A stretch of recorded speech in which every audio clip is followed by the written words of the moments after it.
Halo Kak, Assalamualaikum warahmatullahi wabarakatuh. Iya, selamat siang Kak. Selamat siang. Ya gimana nih Kak kabarnya nih, apa kabar? Alhamdulillah saya baik ya. Terima kasih sudah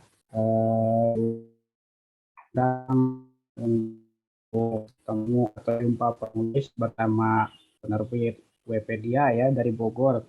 Iya Kak, sama-sama. Terima kasih kembali ya Kak ya. Udah menyempatkan waktunya nih Kak nih untuk ketemu di Wikipedia nih.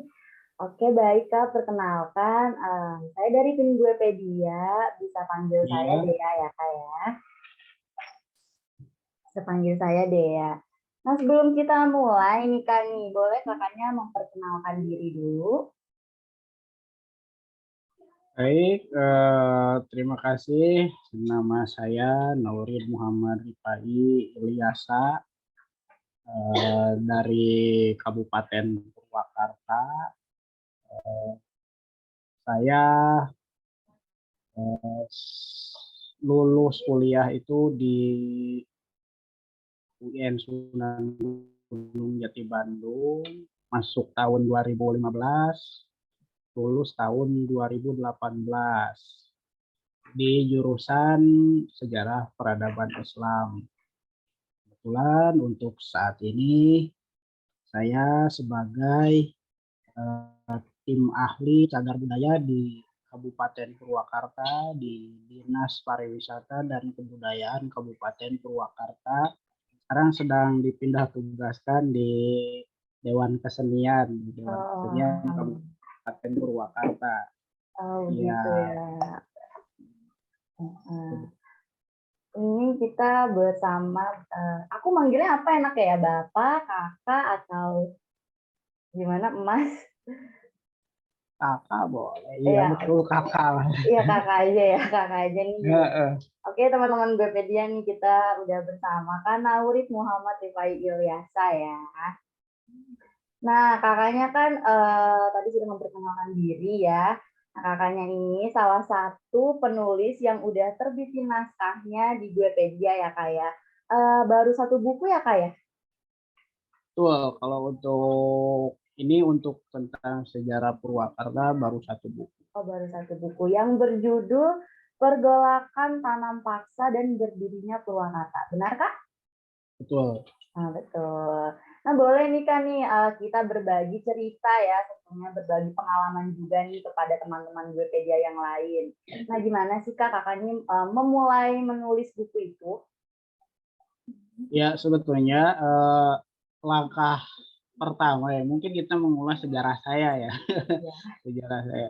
Ah, jadi dulunya ketika saya tadi kuliah di jurusan Sejarah Peradaban Islam, ketika mau menuntaskan tugas akhir untuk skripsi itu, banyak tuh rekan-rekan saya, rekan-rekan satu tim satu tim penelitian untuk skripsi, banyak yang hanya meneliti tentang sejarah pesantren, kemudian sejarah arsitektur masjid. Nah, akhirnya kalau saya punya cita-cita dulu. Ya, dulu itu saya punya cita-cita, saya bilang ke teman-teman saya, suatu saat skripsi gue nih bakal jadi sumber sejarah Purwakarta, lihat aja ntar gitu. Oh, jadi Itu. terinspirasi dari skripsinya kakak sendiri ya, gitu. Iya, betul. Iya. Nah, jadi buku itu awalnya skripsi berjudul eh, Pelurusan Sejarah Purwakarta Periode Karawang, studi kasus dari pemindahan pusat pemerintahan sampai terjadinya pemberontakan Rancadarah 1830 sampai 1832. Nah, seperti itu. Ya, jadi ketika menulis skripsi itu saya jalan-jalan ya minta izin ke dinas-dinas terkait dari mulai dinas eh, apa eh, Ortala gitu, dari tata ruang dan laksana, kemudian dari apa, Kesbang, Kesatuan Bangsa dan Politik, kan minta izin penelitian ke sana dulu proseduralnya. Saya akhirnya digonjang-ganjing nih sama pemerintah Kabupaten Purwakarta dulu, digonjang-ganjing, "Kamu ke sini, ke sana penelitiannya, ke sana, ke dinas terkait," gitu. Ya, saya yang namanya kita, dulu mahasiswa yang penting tugas selesai gitu ya. Iya, betul. Tidak berpikir, "Oh biayanya berapa," gitu, "ongkosnya berapa," nggak ada berpikiran ke sana, yang penting otak saya dulu tugas harus selesai gitu. Saya pengen lulus tepat waktu dulu. Nah, akhirnya sampai ke Dispora Parbud Purwakarta. Setelah dari Dispora Parbud, saya bertanya dan ngobrol bareng banyak sama, kepala bidang kepariwisataan, kemudian, ngobrol juga dengan Kasih Kebudayaan gitu di Dinas Pariwisata dan Kebudayaan. Akhirnya, dari dinas itu, memberikan kisi-kisi, "Tahu gak kamu mahasiswa sejarah Purwakarta, emang Hmm. ada apa dengan sejarah Purwakarta?" Nah dari situ Oh, dari situ. akhirnya dari situ akhirnya saya bertanya-tanya memang ada apa dengan sejarah Purwakarta, memang ada apa dengan sejarah, lahirnya Kabupaten Purwakarta. Nah, dari situ saya datang ke perpustakaan daerah Kabupaten Purwakarta, ke Dinas Arsip, sampai saya ngeritik di koran tentang pembuatan buku sejarah Purwakarta pada waktu itu. Hmm. Masih ingat saya dulu membaca, sejarah Purwakarta, buku sejarah Purwakarta karya Profesor Doktor Hajabunina Herlina Lubis, ya, dari Unpad, Oh, profesor sejarah ada. dari Unpad. Saya kritik di koran Pikiran Rakyat dulu, tolong revisi buku sejarah Purwakarta tahun 2015, edisi 2015. Itu terbit di berbagai koran, salah satunya di Pikiran Rakyat gitu, sampai pemerintah merevisi kembali, "Ini ada kritikan dari mahasiswa," katanya. Nah, iya seperti itu. Nah, dari situ saya dipanggil oleh oleh Dinas Pariwisata, "Memang kamu berani sekali mengkritik, karya profesor," katanya Hmm. gitu. "Ya kalau profesornya ada yang kurang sih tentang penelitiannya," gitu. Jadi saya juga layak dong sebagai mahasiswa gitu. Iya, betul, betul ya. Heeh. "Ya udah kalau gitu coba buktikan gimana sejarah Purwakarta menurut versi kamu," ya. Akhirnya dari situ Hmm. saya, dibantu oleh Dinas Pariwisata, kemudian dari, dari Pemda Pusat, Pemda Kabupaten Purwakarta, dikeluarkan surat izin penelitian dari Setda Purwakarta, yang akhirnya itu bilang begini dari pihak pemerintah juga, "Mahasiswa boleh ikut penelitian," katanya, "tapi jangan mengharapkan imbalan ya," untuk mahasiswa. Iya, "Kalau nasi kotak ada," masih katanya katakan. gitu. Nasi kotak ada. Seru berarti ya, Dari Kak, situ ya? apa? Perjalanannya seru berarti ya? Iya, makanya kan saya kan berawal dari pas mau penelitian itu saya mengucap seperti itu, "Suatu saat skripsi gua bakal jadi sumber sejarah Purwakarta, lihat aja entar," kayak Iya, gitu. iya. Ya, akhirnya untuk bertemu sampai ke Guepedia itu tahun 2021, Baru ya. aja berarti ya, Kak, tahun kemarin ya? Heeh, baru Mmm. tahun kemarin. Itu pun saya pas beli buku Mmm. dari penerbit Guepedia ya, salah satunya, Ontologi Cerita Bumi, karena saya senang sekali dengan puisi-puisi gitu. Saya senang dengan puisi-puisi, saya beli buku, karya kalau nggak salah, karya Lena Latifah itu, tentang ontologi cerita bumi. Saya baca-baca, puisi-puisi karya beliau, akhirnya saya juga terinspirasi, ya saya coba barangkali gitu kan, Iya, betul. masukin ke Guepedia. Oh, ternyata tidak lama dari itu, kalau nggak salah kurang lebih dari 1 bulan ya, kurang Iya. lebih dari 1 bulan ada email masuk dari Guepedia bahwa, naskah kiriman saya itu layak terbit, katanya gitu. Dari situ kebetulan kan saya sudah menjadi tim ahli cagar budaya di Purwakarta. Ya, alhamdulillah. Nah, kebetulan dari situ saya kasih ke kepala dinas pariwisata dan kebudayaan nih, karya yang dulunya skripsi sekarang udah jadi buku. Wah, dari itu langsung kita ini kasih tahu bupati gitu. Masya Allah banget ya Kak ya, akhirnya ya Ya Kak ya. Dari dikasih tahu. skripsi. Dikasih tahu ke bupati, akhirnya ketok palu lah tahun kemarin, dibedah bukukan tahun 2021 bertepatan dengan peringatan Hari Kemerdekaan Republik Indonesia yang ke-65 ya, 60 sekarang 75, yang 76 sudah ya, yang ke-76. Ya dari situ diundang semua, kebetulan waktu tahun kemarin kan kita sedang pandemi ya. Iya, Sedang betul. pandemi, jadi peserta dari bedah buku pertama itu dilaksanakan secara daring dan juga pertemuan terbatas di Aula Dispora Parbud Kabupaten Purwakarta. Alhamdulillah mendapatkan respon yang sangat positif dan juga respon dan tanggapan dari para pendengar dan para tamu undangan, dari mulai anak sekolah, dari OSIS, tim OSIS se-Kabupaten Purwakarta, tim MPK se-Kabupaten Purwakarta, kemudian ada dari organisasi se-Kabupaten Purwakarta, dari Ormas Islam, kemudian organisasi mahasiswanya juga se-Kabupaten Purwakarta itu turut hadir menghadiri bedah buku pertama yang dilaksanakan oleh pemerintah daerah.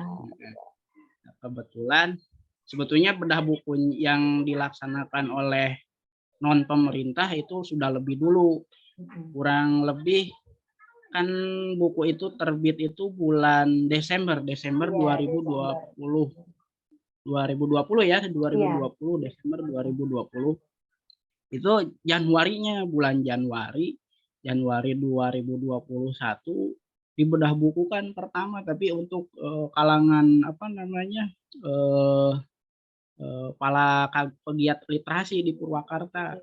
Nah itu pas yang ramenya yang dilaksanakan oleh Dispora Parbud dalam rangka tadi Hari Kemerdekaan Republik Indonesia. Dan kemarin tanggal 18 Oktober ya. Iya. 18 Oktober dibedahkan kembali gitu. Iya, dapat reward lagi ya Kak ya. Iya, Dibedahkan kembali oleh Kabupaten Purwakarta dalam rangka Hari Santri Nasional. Ya itu sekarang itu kemarin yang hadirnya para pejabatnya langsung gitu, para eselon. banget ya Kak ya, selamat ya Kak ya. Iya, makasih banyak. Aduh, terima kasih udah bisa berbincang bersama gue Pedia. Iya Kak, aku juga terima kasih kembali ya Kak ya. Nah nih Kak, kan kakaknya ini kan tadi dari skripsi ya, lalu mengembangkan jadi sebuah buku nih dan diterbitkan di Webedia. Nah selama proses menulis ini nih kakaknya nih ada kendala nggak sih Kak? Kesulitan apa gitu di saat proses menulis? Iya betul. Nah di sini tentang kendala ketika penulisan memang untuk buku dan skripsinya agak beda isinya memang. Bedanya kan kalau misalkan di skripsi harus teori dan metodologinya lebih dibahas gitu. Sementara kalau untuk dibuatkan buku itu harus lebih merujuk langsung ke pembahasan gitu. Bahkan ketika bedah buku yang tahun kemarin kan sampai diundang Dr. Amar Fauji. Beliau adalah Direktur Indonesia Berfilsafat. Ya. Pak Dr. Amar Fauji sampai bilang begini di forum itu, saya kira ini desertasi, tapi ini skripsi betul, luar biasa ini. Ini buku skripsi tapi sekelas desertasi, luar biasa, ini pembimbing dosennya siapa? Gitu katanya. Ya sampai alhamdulillah tahun ketika awal terbit sih memang ada beberapa kali direvisi ya Mhm. untuk penulisan buku. Selain itu juga karena adanya sumber-sumber sejarah yang harus ditambah. Nah, tentang sejarah Purwakarta dan teori dan metodologinya juga harus lebih diperdalam lagi.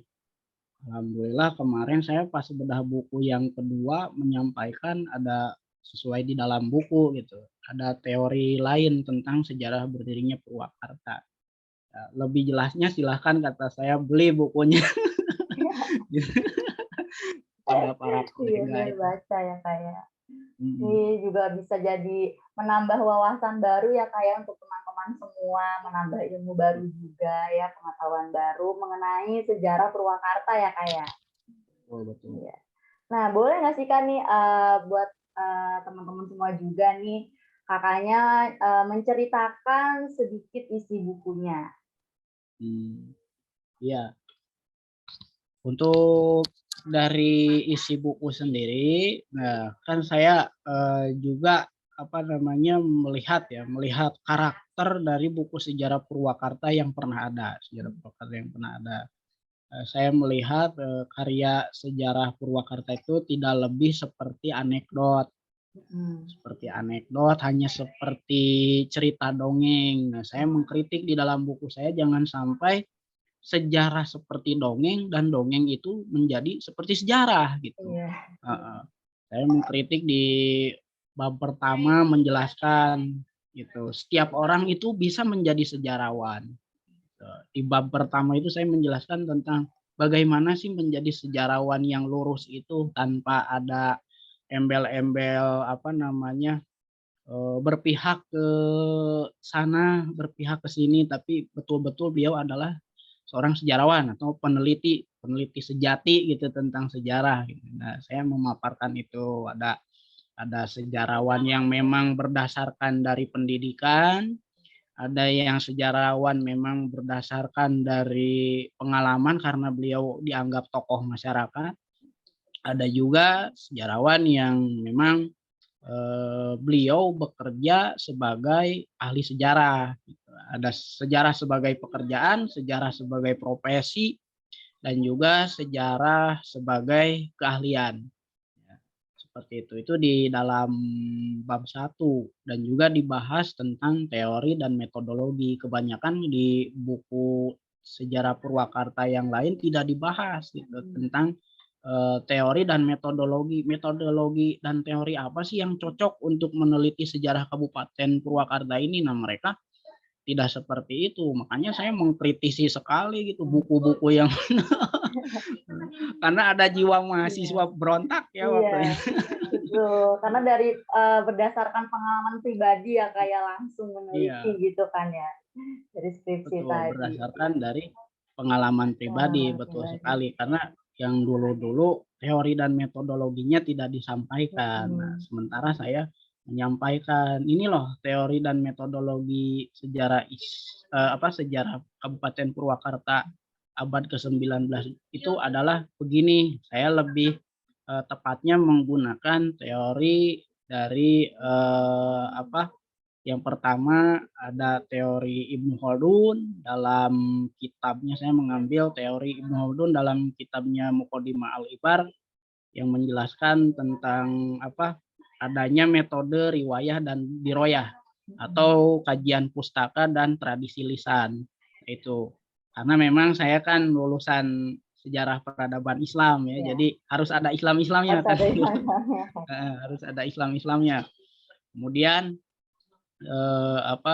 Thomas Cartley dari teori filsafat Thomas Cartley yang menyatakan bahwa sejarah itu bisa dikatakan sejarah kalau ada tokoh besar di dalamnya. Nah, Mmm. di dalam peristiwa itu kalau ada tokoh besar bisa dikatakan itu adalah sejarah. Nah, Mhm. saya menyampaikan berdasarkan sumber-sumber sumber-sumber sejarah yang saya dapat eh, dari Dinas Arsip Kabupaten Purwakarta, kemudian dari apa namanya Arsip Nasional Republik Indonesia. Saya sampai meneliti ke Jakarta gitu. Sampai ke Untuk Jakarta skripsi juga ya? saja. Makanya disebut seperti itu kata Dr. Amar Fauzi, ini skripsi tapi kayak desertasi, ini Iya, penelitiannya luar biasa. sangat luar biasa ya, Kak, ya. Alhamdulillah itu. Ya saya juga berpikir, aduh kalau dibayangkan ini ongkos berapa Iya, dibolak-balik, saya butuh nginep perjuangan juga segala. ya, Kak, pastinya, Kak, ya? Dari situ ya alhamdulillah tadi kembali tentang metodologi ya, yang di bab 1 itu selain metodologi menggunakan filsafatnya Ibnu Khaldun, teorinya Ibnu Khaldun tentang penelitian sejarah, juga menggunakan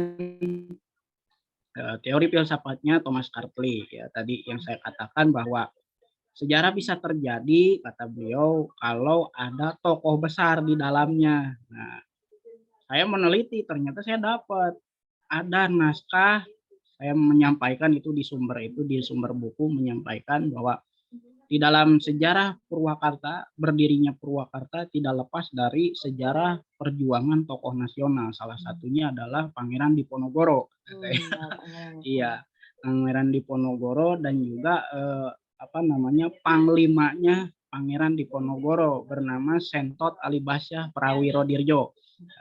Prawirodirjo ya, Sentot Alibasyah itu diperintahkan oleh Pangeran Diponegoro untuk membantu pemberontakan yang ada di Purwakarta atau di Karawang, ya pemberontakan Cinamakau ini yang saya sampaikan di dalam buku. Nah, Sentot Alibasyah kan itu adalah tokoh nasional, kita sudah tahu gitu. Disampaikan ya di dalam naskah Karawang. Di dalam naskah Karawang ada itu tentang Sentot Alibasyah membantu hara-huru yang ada di Karawang yang dilakukan oleh para petani teh Cinamakau. Dan ini kasus ini adalah kasus tentang tanam paksa. Makanya saya dikasih judul oleh dosen pembimbing saya kalau mau jadi buku, katanya pergolakan tanam paksa, katanya gitu, karena ini terkait dengan tanam paksa. Iya. Nah, seperti itu. Kemudian ada lagi, karena tadi menyinggung dengan keislaman, jadi saya memasukkan juga terjadinya adanya Purwakarta itu karena adanya ulama terbesar di Nusantara pada waktu itu yang bernama Raden Haji Muhammad Yusuf atau Pak Ing Yusuf, yang sering dijarahi oleh masyarakat muslim di Indonesia sampai sekarang ya. Banyak orang yang kenal ketika ditanya siapa Syekh Baing Yusuf. Syekh Baing Yusuf adalah muridnya Syekh Nawawi Banten, katanya gitu. Kan itu melegenda itu. Iya, legenda ya. Saya memaparkan bahwa Syekh Baing Yusuf itu adalah yang juga sebagai pahlawan ketika adanya pemberontakan Cinamakau. Nah, akhirnya kebetulan kan kemarin pas Hari Santri Nasional ada kiai-kiai juga ya, ada kiai-kiai, kemudian dari organisasi Islam gitu menyampaikan sampai bagaimana peranan Syekh Baing Yusuf pada waktu itu, sampai ramelah gitu. Saya menyampaikan dan tanya jawab baik itu dari kalangan pejabatnya sampai kalangan ulamanya. Dari bab 1 saya sampaikan seperti itu. Kemudian dari bab 2 saya menyampaikan tentang bagaimana karakteristik dari mulai letak geografis Kabupaten Purwakarta atau Purwakarta masa kedudukan Karawang seperti apa. Saya sampaikan bahwa dulu itu pernah orang-orang kolonial Hindia Belanda membuat sistem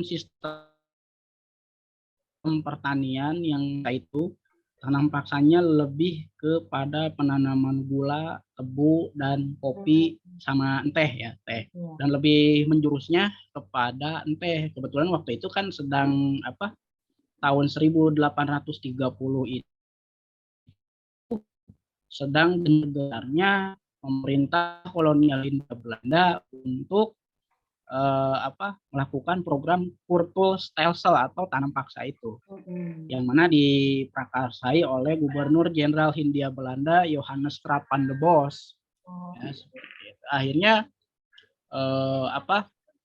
terjadilah tanam paksa, dan ternyata setelah saya teliti lebih lanjut, di Purwakarta itu memiliki teh tertua se-Indonesia ya. Teh tertua se-Indonesia ada di Purwakarta. Saya baru tahu aku Setelah saya juga nih. teliti. Ternyata Purwakarta ini ya mempunyai kebun teh tertua ya Kak ya. Nah, kebun teh tertua dulunya memang atau tahun 1650 itu ditanam di Bogor. Pengembangan teh untuk ekspor ke Eropa itu para kolonial, kan kita dijajah sebelum oleh Belanda itu oleh Portugis ya. Iya. Oleh Portugis. Nah, ternyata oleh Portugis dikembangbiakannya di Bogor. Setelah masuk kolonial Hindia Belanda, nah orang Belanda ini mengembangbiakannya bukan hanya di Bogor, tapi di wilayah Priangan, juga masuk Karawang, yang cikal bakal Purwakarta itu. Nah, akhirnya karena di Batavia atau yang terkenal sekarang Jakarta dan Bogor itu sudah dilakukan pemerataan pembangunan, akhirnya tidak ada lagi yang namanya pengembangbiakan kebun teh. Akhirnya dikembangbiakannya di wilayah tadi Priangan sampai ke Panglejar gitu, ke ke Garut ya itu. Tapi setelah saya teliti dengan metode isotop C14 itu, jadi harus ada ininya juga, kita belajar tentang rumus kimiawi ya.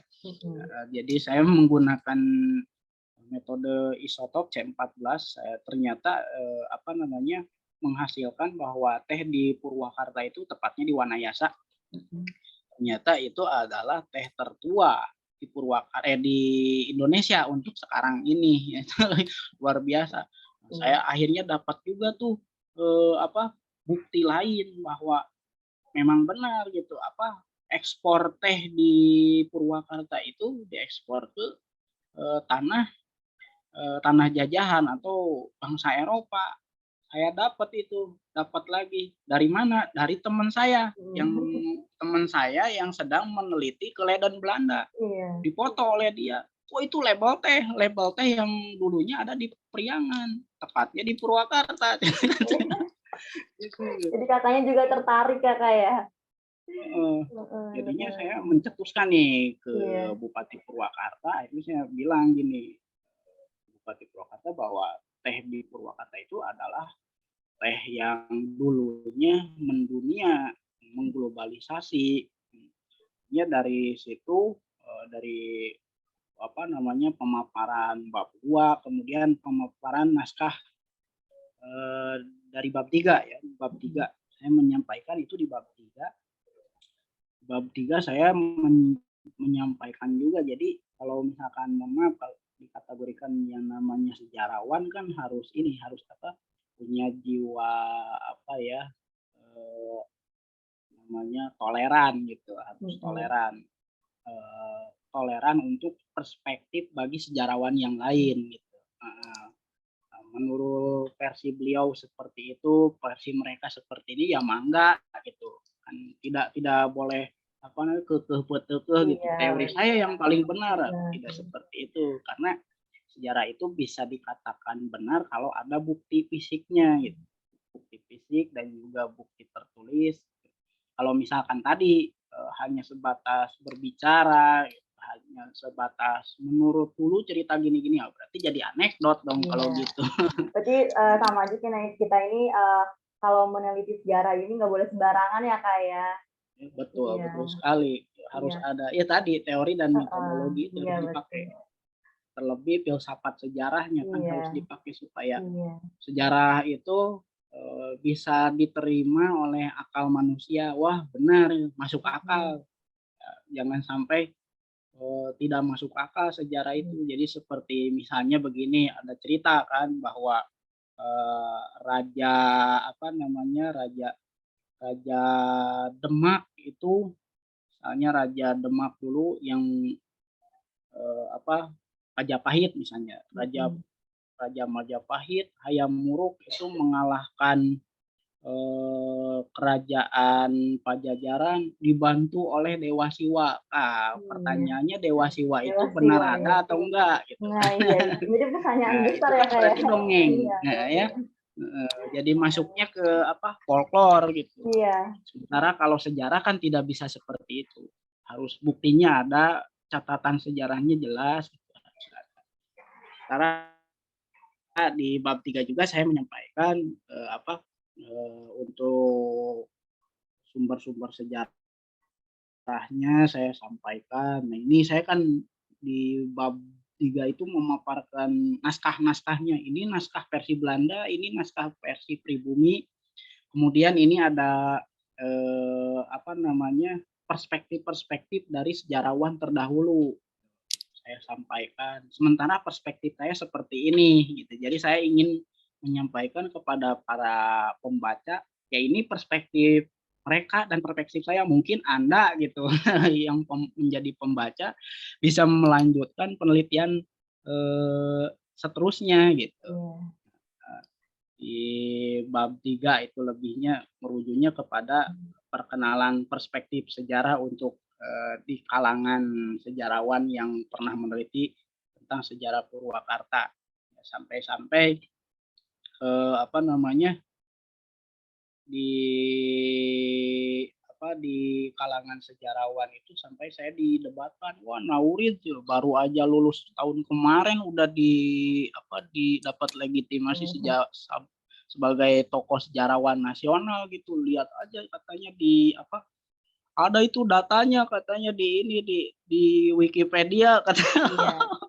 Baru aja lulus kemarin. Wah, Iya. banyak itu cercaan juga gitu Masya dari Allah gitu ya, sejarawan. Kak, ya? Iya. Nah nih, Kak, ada nggak sih Kakaknya nih, bisa ya ngasih saran juga, pesan, motivasi, atau inspirasi kepada teman-teman Gopedia? Silahkan Kak, kalau ada pesan, saran. Ya, kalau pesan saya sih, untuk terkait dengan penulisan dulu ya, tentang penulisan dulu, dengan adanya Wikipedia, penerbitan Wikipedia, itu menjadi, motivasi bagi penulis-penulis, mungkin penulis-penulis pemula ya katakan Iya. gitu, untuk bisa mengembangkan kembali, karena kita mungkin penulis pemula itu harus dikasih apresiasi, jangan sampai, wah ditolak ditolak ditolak ditolak, Iya. nah sampai-sampai mereka mungkin down gitu. Iya, Siapa tahu betul. dengan adanya apa, apresiasi dari Wikipedia yang seperti ini akan mengembangkan kreativitas penulisan atau kejurnalistikan dari para penulis di Indonesia. Saya sangat mengapresiasi sekali dan sangat mengucapkan terima kasih banyak kepada Wikipedia. Andai kata saya tidak bertemu dengan Wikipedia ya, mungkin saya hasil karya saya tidak akan pernah dibedah bukukan Iya. gitu. Terima kasih kembali ya, Kak, ya. Nah nih, Mhm. Kak, nanti ini, video Zoom kita ini bakal kita upload di TikTok, YouTube, dan Instagram ya, Kak, ya, untuk, teman-teman Gopedia yang lain untuk tahu gitu ya mengenai sejarah Purwakarta tadi. Nah, tapi kalau untuk, lebih jelasnya lagi ya, kayak pastinya harus beli buku Kakaknya juga ya, biar bisa baca Iya, nih teman-teman Gopedia nih, nambah ilmu baru tentunya ya, Kak, ya, nambah betul, pengetahuan baru, ya kan. Apalagi yang iya, suka sejarah juga ya, Kak, ya, ini wajib banget betul dibaca betul. nih. Iya, betul. Ya kebetulan kan alhamdulillah kemarin itu sudah dapat ya, buku yang Pergolakan Tanam Paksa dan Berdirinya Purwakarta itu sudah mendapatkan rekomendasi dari, lembaga dan instansi terkait, dari mulai pemerintah Kabupaten Purwakarta, kemudian Dinas Arsip dan Dinas Perpustakaan, Dinas Pendidikan Kabupaten Purwakarta, MUI, dan juga organisasi-organisasi Islam untuk dijadikan buku referensi di Kabupaten Mhm. Purwakarta ya seperti itu. Alhamdulillah gitu. Iya, Jadi alhamdulillah. jadi juga Bisa kata iya, saya bisa tuh. berbagi ilmu juga ya, Kak, ya, Mhm, pada teman-teman Goepedia yang lain nih. iya. Nah, ini Kakaknya nih, selama proses menulis nih, pernah nggak sih kehabisan ide gitu, Kak? Kehabisan ide, ya betul pernah sekali, ya untuk terlebih di bab 4 ya, di Iya, bab 4 yang mana di bab 4 itu saya kan menceritakan bahwa ada tokoh, ulama besar yang tadi saya sebutkan Baing Yusuf, gitu. Saya meneliti kembali bahwa wah ternyata Baing Yusuf itu adalah gurunya para ulama abad ke-19. Siapa yang tidak kenal dengan Syekh Baing Yusuf? Ternyata Pangeran Diponegoro pun yang tadi saya sebutkan Pangeran Diponegoro, kemudian Sentot Alibasa, Pangeran Sentot Alibasa Rawirodirjo, kemudian yang di apa namanya, yang di Palembang itu Tuanku Imam Bonjol, yaitu Pangeran Tuanku Imam Bonjol, ternyata mereka itu ulama-ulama yang tadi saya sebutkan. Beliau-beliau ini adalah muridnya Syekh Baing Yusuf Purwakarta, ternyata gitu. iya. Heeh. Berarti Nah, ada saya aja sampai ya, Kak, ya idenya ya, Kak, ya? mhm, Pasti ada aja ya. ada aja idenya dan saya bingungnya waktu itu, aduh saya kan nyari ya gitu, gimana nih, apa namanya, Syekh Baing Yusuf itu jangan sampai tadi dikatakan sebagai hanya dongeng gitu, Iya, oleh apa, oleh masyarakat khususnya mungkin umat Islam ya di Indonesia. Jangan sampai Syekh Yusuf itu dikatakan sebagai dongeng. Dan saya mendapatkan naskah dari Belanda, dari Plaslike Bestur atau catatan kepegawaian kolonial Hindia Belanda bahwa Syekh Yusuf adalah Kopanghulu di iya. Karawang. Kopanghulu atau kepala penghulu Karawang di abad ke-19 itu. Plus beliau jugalah yang menjadi apa namanya, pemikir bagaimana Purwakarta lahir, Iya. pembangunan di Purwakarta juga, sampai seperti itu dan saya nyari terus ya, ke mana itu, Syekh Yusuf itu naskahnya mana, alhamdulillah sekarang saya dapat gitu. Sudah dimasukkan juga ke dalam buku, Iya, dilampirkan gitu, baik. ada naskahnya ini, Fikih Sunda, Tasawuf Sunda karya Syekh Baing Yusuf. Kemudian yang tapi, ketika saya penelitian akhir, tahun ini kurang lebih sebelum bedah buku yang kedua ya, sebelum bedah buku yang kedua itu mendapatkan foto maksudnya, foto Syekh Baing Yusuf. Tapi ini foto ini tidak saya masukkan ke dalam buku, karena itu ada amanat dari, keturunannya gitu. Iya, Jangan dulu diekspos ke apa, media massa, jangan dulu dipublikasi karena ini, Syekh Baing Yusuf itu sangat rentan sekali gitu, wajah beliau gitu. Makanya saya hanya mengupload atau memperlihatkan naskahnya saja, naskah karya Syekh Baing Yusuf, kemudian eee, peninggalannya yang lain seperti pedangnya Syekh Baing Yusuf, tapi kalau wajahnya tidak disampaikan gitu. iya, Tapi kemarin ketika bedah buku saya sampaikan, iya. diperlihatkan gitu, Wah, diperlihatkan, termasuk kepada kalangan pemerintah juga sama. Tapi saya bilang, "Ingat jangan dipoto ya, tidak boleh iya, dipoto," gitu. Ini amanat dari iya, bener. keturunannya gitu. Wah, Seperti alhamdulillah itu sih banget ada ya, Kak, ya. kendala. Mhm. Iya nih, nah itu dia teman-teman Goepedia ya, kita bisa mendapat ilmu baru, wawasan baru, pengetahuan baru nih dari Kak Naurid ya. Nih semoga menjadi inspirasi dan motivasi juga nih ya. Terima kasih banyak nih Kak Naurid nih ya, sudah, menyempatkan waktunya ya, Kak, ya. Semoga Sama-sama. Kakaknya sehat selalu terus nih, ditunggu juga nih, Kak, buku-buku yang lainnya nih untuk diterbitin di Goepedia pastinya ya. Iya, Iya, saya lagi iya. berpikir Iya, menulis apa lagi. ditunggu, Kak. Semoga sukses terus ya, Kak, ya. Terima Iya kasih nih buat banyak. teman-teman yang lain juga nih, jangan lupa di juga ya, jangan lupa di-like, di-komen, di-share, di-subscribe, dan beli buku Kakaknya juga nih ya, tadi yang berjudul Pergolakan Tanam Paksa dan Berdirinya Purwakarta, ya Kak ya, betul Kak? Iya. Betul. Kakak terima Sudah kasih. direkomendasikan. Iya.